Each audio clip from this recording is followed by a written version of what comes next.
him. I want to watch the news. Are you making headway at least? This is the news.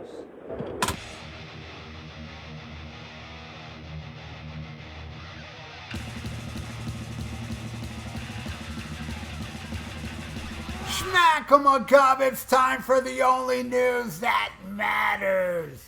And former Quiet Riot guitarist Carlos Carvazo discussed Yngwie Malmsteen in a recent interview with Masters of Shred. Carlos said, probably so because he is an amazing guitar player. He's an amazing, gifted person. And I know a lot of people that think he's got an attitude. But when you're that gifted, genius is crazy. Probably he has the guy everybody was thinking about.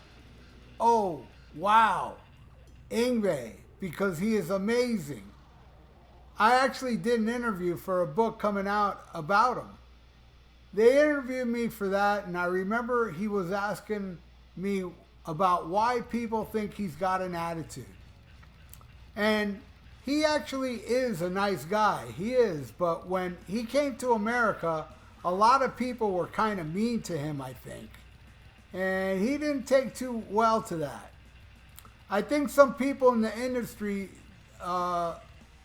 they kind of can be edgy, you know? And when you're an artist, and artists have weird behaviors. Carlos Carvazo insight illuminated a crucial period in Malmsteen's career when the Swedish guitar player established himself in America's music scene.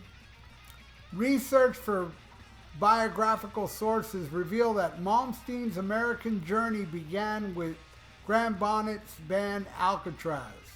Wasn't it Steeler? But anyway, I'm reading this.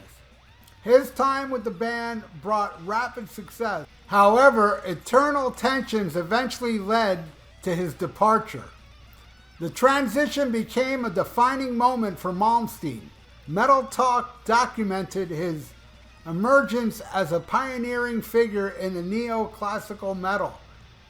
His innovative guitar playing and technical prowess influenced numbers of musicians in the American metal scene. Louder Sound noted that Malmsteen faced initial cultural challenges and industry resistance. His dedication to his craft and unique style ultimately earned him recognition as one of metal's most influential guitar players. These early American experiences shaped both Malmsteen's career and trajectory and his lasting impact on the metal guitar playing scene. It's always interesting to see a guitar virtuoso being fascinated by another guitar virtuoso. And in a recent interview with Guitar World, John Five called Yngwie Malmsteen's playing genius and said that he was blown away by him. He said, I have to include Yngwie Malmsteen. I was just obsessed with his playing and remember being blown away by him. His playing was a real game changer because it was genius. But genius or not, and that guy can play, and that's not genius to me. And I think genius is something you can't see. I can't see. And that's what Yngwie Malmsteen did. He changed everything and created this style. And that's what genius is. It's the thing you can't see, but is created. And his creating something that really had an effect on me and zillions of other players all over the world. Now, what I say about Yngwie is that he rules. Plain and simple. I love Yngwie Malmsteen. Many don't. Many think he's just noodling on the guitar, showing off. And yeah, you may see it that way. I don't. I just, every time, with the exception of one time, but every time I've seen Yngwie Malmsteen live, he always floored me. I love to see that shredding. I wish he would play longer. I love. The only time I didn't like Yngwie live, and it wasn't because of his performance, it was the club that he played, a theater. The sound was so loud and horrible that I had to leave. And I'm lucky that I left because Lizzie Borden opened. I got to meet Lizzie Borden by leaving the show. But I love Yngwie Malmsteen, man. I mean, right when he bust into the scene, I don't think I heard Steeler first. I know for sure, I heard Alcatraz when it was brand new. And God, did I love that album. I would play that album over and over. And, you know, I still play it a lot. Star Car Lane, what a song. And to me, the greatest guitar solo Yngwie Malmsteen ever put down on tape is on the Alcatraz song, Krina Corey. Holy mackerel. And then, you know, we have our people that say, well, what about Uli Roth? What about Richie Blackmore? What about this and that? And I'm like, you know, you can totally tell Yngwie was totally into Blackmore, you know, in his stage presence. It was total Blackmore. He did everything Blackmore did. The playing, though, no. I don't hear it. I hear hints of it, you know, when Blackmore, because Blackmore can shred. And the same thing with Uli. I hear hints of Uli and Yngwie's guitar playing. I hear a little Blackmore as well. But, you know, that's a small percentage. I think Yngwie Malmsteen invented that neoclassical shred, you know, that just blew everybody's mind. Everybody's mind. That, and I still think it's mind-blowing. Now, I know he's got an attitude and all that stuff. I've just been lucky because I met Yngwie Malmsteen 4 or 5 times. And it was always out in the wild because he lives here. I met him 2 times at different gas stations. I met him at the mall, at Bal Harbor Shops. I met him and his wife's kid that was very small at the time. And then later on, I became friends with Antonio. Me and Antonio are buddies. And he was always nice to me. I don't know if it had anything to do with, okay, there's not a lot of people around. It was only me. Maybe. I don't know. But he was always nice. I mean, I wouldn't bother him. You know, the only time I ever said something was what I just said earlier. I said, dude, that Krina Corey solo is the greatest solo ever recorded. And, you know, he looked at me, smirked, thanks. But you know what he was thinking. Fuck you, my last album has better solos. But, hey, he didn't say that to me, which means he was being nice to me. I didn't press on Yngwie, because I know when I meet somebody, you know, how to talk to them, if they have this reputation of being a prick.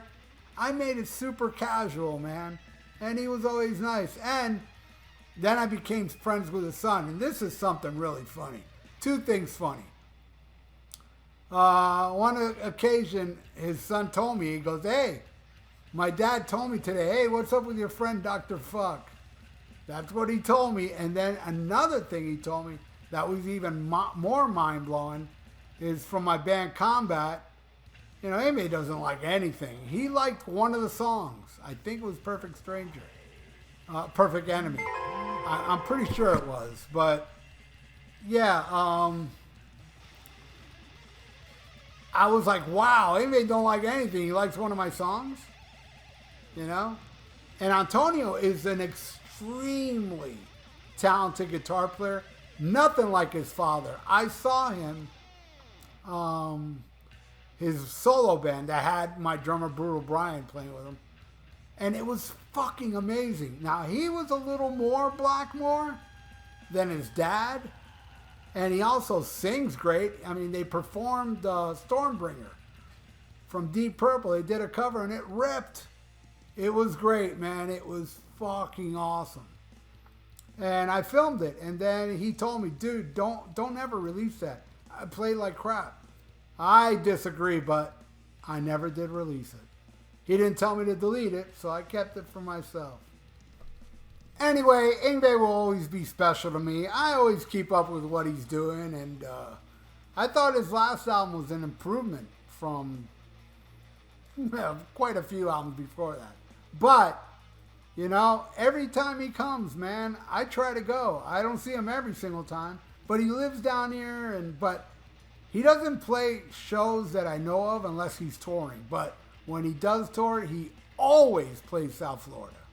And I pretty much every time I go catch him, man.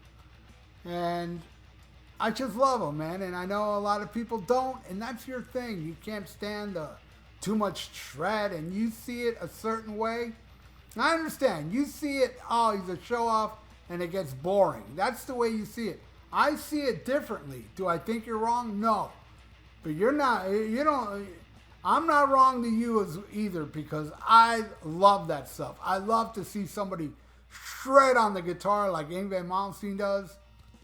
He's always awesome, man. And I always will appreciate Yngwie Malmsteen. Even if he, for this day forward, releases crappy albums that I don't like at all, because I do like some of that last album, I would still support him. Because Yngwie rules, plain and simple. But if you don't think so, that's cool. Whatever, man. But hey, I'm sure you'll disagree with me with this opinion, and I stand by it. I think there's 3 game changers in guitar playing: Jimi Hendrix, Edward Van Halen, and Yngwie Malmsteen. Oh, I like a lot of guitar players more than Yngwie, like Blackmore's up there and all that shit. But I think the impact of what Yngwie did, he broke the mold, man. He broke the mold. Nobody came on after him that had that uniqueness that just blew everybody's mind when he was new. When he was fresh on the scene, he was lethal, man. And I always love him for that. But anyway, thank you so much for watching The Only News That Matters. And please subscribe to my channel if you haven't, and ring that little notification bell. And hey, if you hate Yngwie, leave it in the comments below. If you love Yngwie, leave it in the comments below. If you're like halfway on Yngwie, leave it in the comments below. All opinions are welcome, and they're all personal, because I'm not here to change anybody's mind on the maestro Yngwie Malmsteen.